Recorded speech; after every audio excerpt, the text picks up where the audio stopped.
Baada ya kipengele cha kuweza kumuondosha Gaborone United, Simba wakaondoka na ushindi wa mabao mawili kwa moja, mechi ya nyumbani wakiondoka na suluhu ya bao moja kwa moja, huku mechi ya ugenini ikiwa imewapa faida ya kushinda bao moja kwa sifuri. Na sasa kituo kinachofuata ni dhidi ya Nsingizini Hotspurs, mechi ambayo inakwenda kuchezwa Oktoba 17, 2025. Mechi ya pili Simba anakwenda kuanza ugenini kwa tarehe 17 Oktoba, yeye anakwenda kuanza ugenini katika nchi ya Eswatini, ambako hawa Nsingizini ndio wanatokea huko Eswatini au Swaziland ya zamani.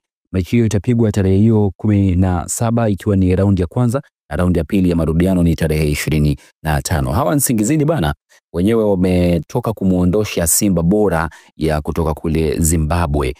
Mtarange wa kwanza ambao walikuwa wameenda ugenini kwa Simba bora kule Zimbabwe, hawa Nsingizini walikuwa wamepokea kule kichapo cha bao 1-0, lakini waliporudi nyumbani dakika za mwishoni kabisa Nsingizini wakapata goli moja na wakaenda katika matuta, na kwenye matuta wakaondoka na ushindi sasa wao Nsingizini wa penalty 4-2, na ndio ikamfanya aweze kwenda katika hatua nyingine. Sasa anakuja kukutana na Simba Sports Club, mmoja kati ya timu ambayo si ya kubeza, kwa sababu kwenye miaka ya hivi karibuni uwekezaji ambao umefanyika katika Nsingizini Hotspurs umefanyika uwekezaji mkubwa, na imekuwa ni timu ambayo ina muamko, lakini pia ni timu ambayo ina ushindani, kwa sababu hata msimu uliopita ilifanikiwa kushiriki katika mechi za CAF Champions League, lakini ikatolewa katika hatua za awali, ikatolewa na Astendland Boshin ya kutoka kule South Africa, lakini ilitolewa japokuwa kwa magoli 8 kwa jumla ya mechi zote mbili, lakini ilikuwa ni moja kati ya timu ambayo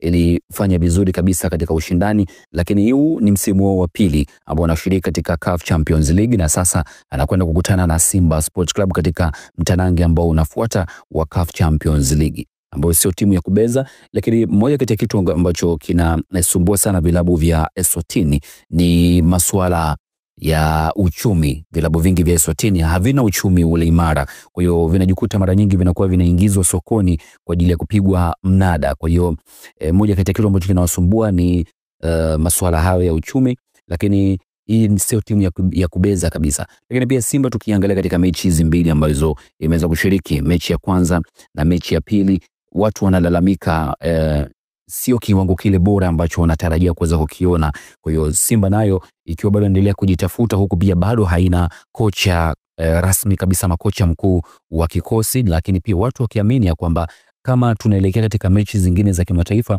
na bado pia ni mwanzoni kabisa mwa ligi, basi tuweze kumpata kocha mwingine haraka kabisa baada ya Medi Morocco kuweza kuchukuliwa kutambulishwa kwenye mechi moja kabisa ya marudiano ya Simba dhidi ya Gaborone. Na mechi ile baada ya kukamilika, Simba umetangaza kama wameshaachana rasmi kabisa na Morocco, ambako sasa hivi bado pia wanasubiri wa Tanzania sasa waweze kumjua kocha mpya ambaye atatambulishwa ndani ya kikosi cha Simba. Huku pia hivi karibuni watu wakawa wanahusisha kama anahitajika kocha mpya, basi aweze kuingia kocha ambaye analijua soka la Tanzania, na wakazungumza juu ya Miguel Gamondi. Tetesi zikawa zinaongea hapo pia katika press ambayo imefanyika jana, bwana Masanza akasema kwamba Gamondi yupo sana pale Singida Black Stars. Kwa hiyo jambo tu la kusubiri kama Simba watamtambulisha kocha yupi ambaye atakwenda kukinoa kikosi hicho katika msimu 2025-26 hapa NBC, lakini pia katika michezo mbalimbali ya CAF Champions League. Hii ni Chikao Media,